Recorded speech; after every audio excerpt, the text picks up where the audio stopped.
अस्सलाम वालेकुम नाज़रीन, क्या हाल है आप सबका। मैं और इस टाइम समदानी बाबा साहब कराची यूनिवर्सिटी का एडमिन ब्लॉक विज़िट कर रहे हैं। ये आप देख सकते हैं,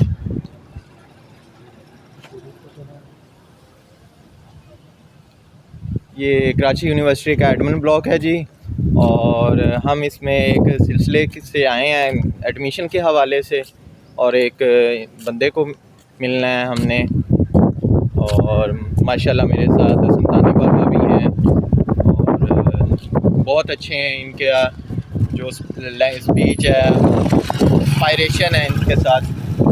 समदानी बाबा साहब, आप भी नाज़रीन के साथ यहाँ आए हैं जी इस कराची यूनिवर्सिटी के दौरे पर। यहाँ कौन से कोर्सेज हो रहे हैं और उनकी क्या फ़ीस है और क्या उसके प्रोसीजर है, टेक्निक्स क्या हैं, इस सारी इन्फॉर्मेशन को लेने के लिए, ताकि दूसरे लोगों को इस तरफ रेफ़र किया जा सके। इंशाल्लाह ताला फिर मुलाकात होगी।